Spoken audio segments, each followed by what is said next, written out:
इस वीडियो में हम चर्चा करेंगे विभवमापी के अगले अनुप्रयोग की। और विभवमापी का अगला अनुप्रयोग है हमारा वोल्टमीटर का अंश शोधन। देखो, सबसे पहले तो हम ये बात करेंगे कि वोल्टमीटर के अंश शोधन से क्या मतलब है, यानी कि वोल्टमीटर के अंश शोधन का क्या अभिप्राय है। हम वोल्टमीटर के अंश शोधन की बात करें तो देखो, जब अपन ने विभवमापी स्टार्ट किया था तो हमने ये चर्चा की थी कि हमें किसी भी विद्युत परिपथ में दो बिंदुओं के मध्य विद्युत विभवांतर का मान ज्ञात करना हो तो हमें विभवमापी की सहायता से विद्युत विभवांतर के जो मान हैं वो वोल्टमीटर की तुलना में अधिक यथार्थ प्राप्त होते हैं। यानी कि जो विभवमापी है उससे हमें विभवांतर का मान एग्जैक्ट प्राप्त होता है। तो यहाँ पे भी अपन यही करने वाले हैं। वोल्टमीटर के अंश शोधन में हम क्या करेंगे, वोल्टमीटर से प्राप्त जो विभवांतर के मान होंगे उनकी तुलना हम विभवमापी से करेंगे और इसे ही हम क्या कहेंगे, वोल्टमीटर का अंश शोधन।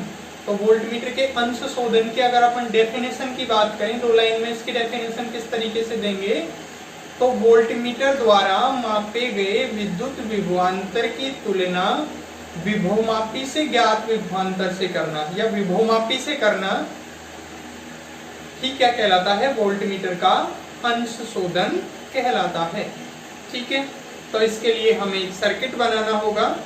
तो देखो, इस सर्किट में किस तरीके से, सबसे पहले अपने को क्या करना है, विभवमापी का तार AB, इसके श्रेणी क्रम में एक EP विद्युत वाहक बल का सेल, कुंजी और ये धारा नियंत्रक। ठीक है, अब द्वितीयक परिपथ की बात करें तो द्वितीयक परिपथ में पहले तो हम जोड़ेंगे एक स्टैंडर्ड सेल, मानक सेल। ठीक है, इसी के साथ हमें क्या करना है, वोल्टमीटर का अंश शोधन। तो जिस वोल्टमीटर का अंश शोधन करना है उस वोल्टमीटर को हम एक प्रतिरोध बॉक्स लेंगे और उस प्रतिरोध बॉक्स के श्रेणी क्रम समांतर क्रम में जोड़ देंगे। इसी के साथ यहाँ पे एक सेल और यहाँ पे हम एक धारा नियंत्रक जोड़ेंगे और यहाँ पे कुंजी भी जोड़ देंगे। ठीक है, ये कुंजी K2 हो गई, इसको धारा नियंत्रक RH2 और ये हमारे पास में हो गया स्टैंडर्ड सेल, मानक सेल। अब हम क्या करेंगे, यहाँ पे एक द्विमार्गी कुंजी और जोड़ेंगे। तो ये जो द्विमार्गी कुंजी हम जोड़ेंगे, जैसा कि पिछले अनुप्रयोग में भी हमने द्विमार्गी कुंजी काम में ली थी, इसमें कितने टर्मिनल होते हैं, 3 टर्मिनल होते हैं। तो इसका जो पहला टर्मिनल है वो स्टैंडर्ड सेल के निम्न विभव वाले बिंदु से, यानी कि स्टैंडर्ड सेल मानक सेल के नेगेटिव टर्मिनल से। तो ये पहला टर्मिनल हो गया। दूसरा टर्मिनल हम ये प्रतिरोध बॉक्स हमने जो लिया है इसके निम्न विभव वाले बिंदु से, तीसरा टर्मिनल। और जो दूसरा टर्मिनल है उससे हम जोड़ेंगे गैल्वेनोमीटर और ये फिर हमने जोड़ दी इस गैल्वेनोमीटर से जो कि। तो इस तरीके से ये हमारा परिपथ पूर्ण होता है। अब हम किस तरीके से, अब देखो परिपथ रचना में ये जो अपन ने सब चीजें जोड़ी हैं ये अपन लिख देंगे कि भाई इसमें क्या है, ये प्राथमिक परिपथ है, द्वितीयक परिपथ में इस तरीके से हमने ये जो विभिन्न अवयव हैं ये सब जोड़े हैं। ठीक है, अब हम बात करते हैं इसकी कि किस तरीके से हम वोल्टमीटर का अंश शोधन करेंगे। तो देखो, सबसे पहले हमने यहाँ पे स्टैंडर्ड सेल, मानक सेल जोड़ा है। तो ये मानक सेल क्यों जोड़ा है, देखो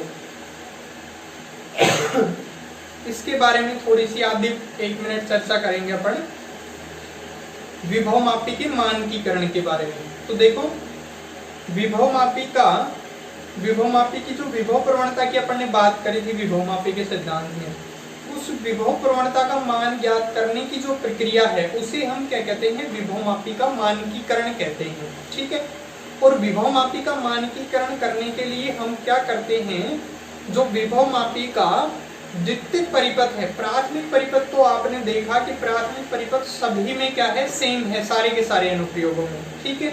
इसी तरीके से हमें जब विभवमापी का मानकीकरण करना होता है तो द्वितीयक परिपथ में हम क्या करते हैं, मानक सेल जोड़ते हैं, ठीक है, स्टैंडर्ड सेल जिसका विद्युत वाहक बल हमें पता होता है, और मानक सेल के रूप में हम डैनियल सेल, कैडमियम सेल ये सब काम में ले सकते हैं, ठीक है। तो मानक सेल जोड़ने का क्या मतलब है, हमें विभवमापी की विभव प्रवणता ज्ञात करनी है, ठीक है। तो इसके लिए हमने ये मानक सेल जोड़ा। अब देखो किस तरीके से करेंगे, प्रोसेस वही है। सबसे पहले हम क्या करेंगे, यहाँ पे कुंजी K1 में डॉट लगाएंगे, कुंजी K1 में डॉट लगाएंगे। उसके बाद में ये जो द्विमार्गी कुंजी है इसके टर्मिनल 1 और 2 के बीच में डॉट लगाएंगे।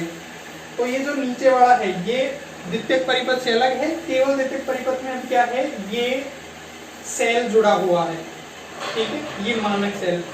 तो अब हम क्या करेंगे, इस मानक सेल के लिए इस विभवमापी के तार पर संतुलन की लंबाई ज्ञात करेंगे, ठीक है।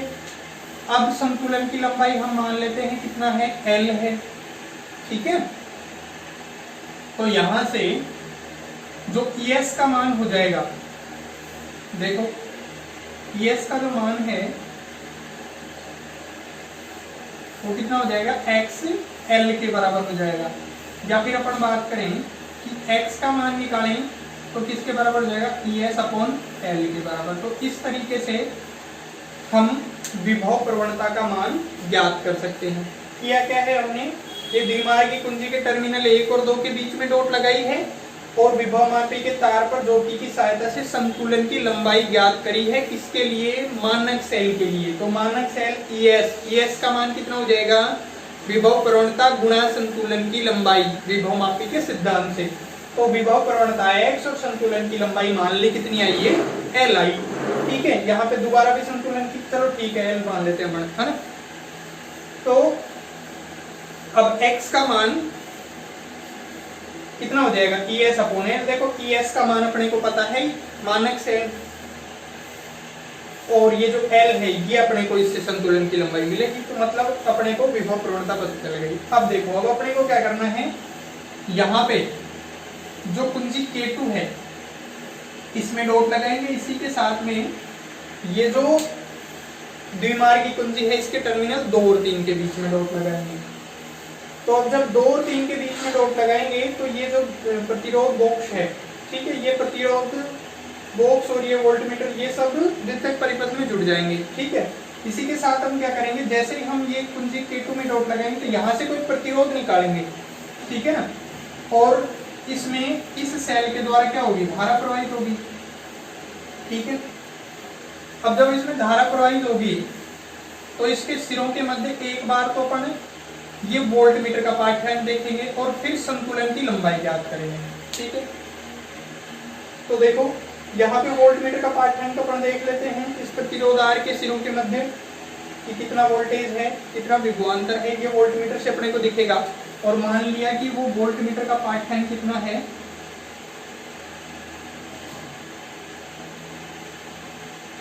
कितना है V, ठीक है। अब हम क्या करते हैं कि ये जो हमारे पास में प्रतिरोध बॉक्स है, यानी कि इसमें से अपन ने ये जो कोई प्रतिरोध निकाला है, इसके सिरों के मध्य उत्पन्न विभवांतर का मान हम विभवमापी से ज्ञात करेंगे। और विभवमापी से ज्ञात किस तरीके से करते हैं, विभवमापी पर के तार पर संतुलन की लंबाई ज्ञात करते हैं। तो यहाँ पे संतुलन की लंबाई ज्ञात करेंगे और हम ये V' का मान ज्ञात करेंगे। V' का मान किस तरीके से, विभवमापी से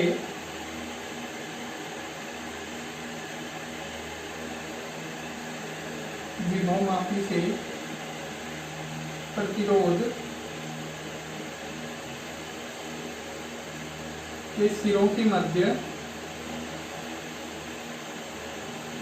विभवांतर V' मान लेते हैं इसको। संतुलन की लंबाई हम मान लेते हैं कितनी आई, L1 और विभव प्रवणता x। तो V' का मान कितना हो जाएगा, xL1। x का मान अभी अपन ने निकाला, कितना निकाला, ES अपॉन L। तो यहाँ से हमारे पास में V डैश का मान कितना है, ES upon L into L1।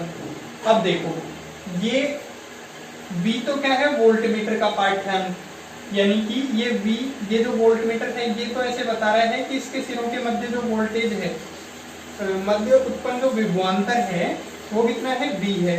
और जो विभव मापी है ये ऐसे बता रहा है कि ये जो प्रतिरोध है इसके सिरों के मध्य उत्पन्न विभवांतर कितना है, V डैश है।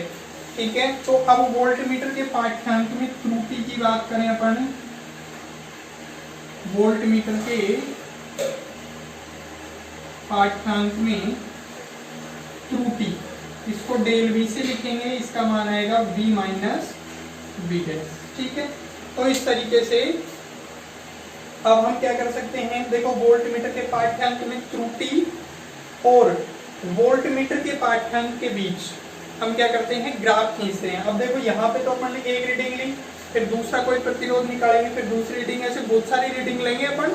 ठीक है, हमारे पास में अलग अलग पाठ्यांक आएंगे और उन सब के लिए अपन क्या खींच सकते हैं, ग्राफ खींच सकते हैं। तो ग्राफ किस किस के बीच में खींचेंगे, डेल V क्या है, वोल्ट मीटर के पाठ्यांक में त्रुटि और वोल्ट मीटर का पाठ्यांक V, इनके बीच में जब अपन ग्राफ खींचेंगे तो यहाँ पे देखो वोल्टेज ये पॉजिटिव नेगेटिव, तो ये कुछ इस तरीके से अपने को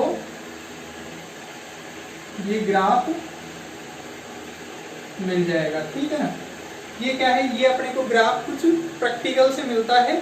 ठीक है, तो ये प्रैक्टिकली अपन इसको करेंगे जब ये ग्राफ अपने को कुछ इस तरीके से मिलेगा। ठीक है, और ये जो वक्र खींचा अपन ने किस किस के बीच में, वोल्ट मीटर के पाठ्यांक में त्रुटि और वोल्ट मीटर के पाठ्यांक के बीच में, है ना। तो इस वक्र को हम नाम देते हैं क्या, अंश शोधन वक्र।